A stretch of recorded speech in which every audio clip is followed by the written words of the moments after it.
NIOS 6 chapter 12th class. अब थोड़े से हम लॉन्ग क्वेश्चन करेंगे, ठीक है, उससे थोड़े से लॉन्ग करेंगे जो हमने पिछले अभी वीडियो में हमने देखा था।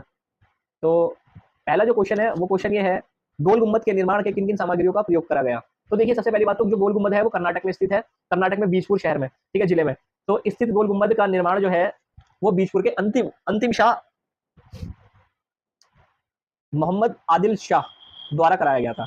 तो इसकी जो शैली थी वो इंडो इस्लामिक शैली पर ये गुम्बद जो बनाई गई थी, इंडो इस्लामिक, ठीक है। सबसे विशाल है, गुम्बद के चारों कोनों पर 8 भुजा वाली 4 मीनारें हैं, ठीक है। तो इसका हम वीडियोस आपको दिखा देंगे, ठीक है। और जिसमें 7-7 मंजिलें हैं।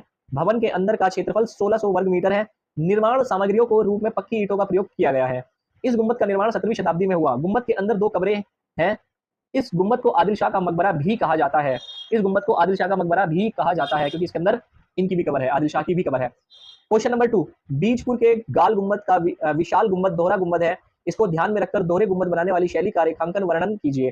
तो इसका जो उत्तर है वो ये है, देखिए पूछा क्या गया, सबसे पहले क्वेश्चन को समझना पड़ता है हमें कि हमें क्वेश्चन में क्या पूछा जा रहा है। हमें क्वेश्चन में पूछा जा रहा है कि बीजापुर के गोल गुम्बद का विशाल जो गुम्बद है उसका दोहरा गुम्बद, उसके दोहरे गुम्बद को बनाने की शैली का क्या मतलब, इसमें पूछा गया कि इसकी शैली जो थी वो क्या शैली, मतलब किस उसमें बनाया गया है। तो देखिए उसका आंसर आसान सा है, दोहरे गुम्बद बनाने का पत्थर एवं ईंटों का प्रयोग करा गया है। पत्थर और ईंटें दोनों लगाई गई हैं उसके अंदर। पहला गुम्बद बनाकर उस पर ठोस मिट्टी का मोटा लेप यानी प्लास्टर लगाया गया है।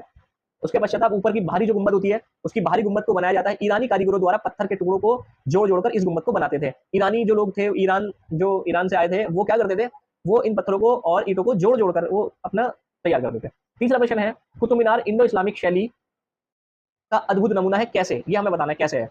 तो देखिए ये तो आपको ही पता है कि ताजमहल, लाल किला और ये सारी चीजें जो बनी हुई है इंडो इस्लामिक, इसमें शैली लगी हुई है। तो यहाँ पूछा गया कुतुब मीनार इंडो इस्लामिक शैली का अद्भुत नमूना है कैसे। तो देखिए जब आप कभी भी कुतुब मीनार जाएंगे तो वहां पर आपको बहुत बहुत सुंदर कलाकृतियां देखने को मिलेंगी। उसमें फूल बने हुए और कहीं पर अरबी लिखी हुई, कहीं उर्दू लिखी हुई, मतलब इतने अच्छे स्टाइल के अंदर, और उसका जो स्ट्रक्चर है वो बढ़िया। तो चलो इसका आंसर देखते हैं क्या है। कुतुब मीनार में कुल 7 मंजिलें हैं। सबसे पहली बात हमें पता होना चाहिए, कुतुब मीनार में 7 मंजिलें हैं, किंतु वर्तमान में 4।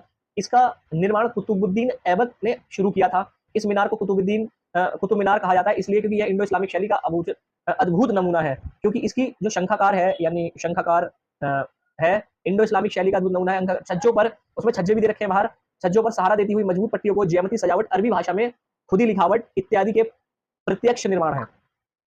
तो देखिए ये जो हमारे क्वेश्चन थे ये वाले क्वेश्चन हो गए। अब हम अगले क्वेश्चन करेंगे अगली वीडियो में, ठीक है। Thank you so much.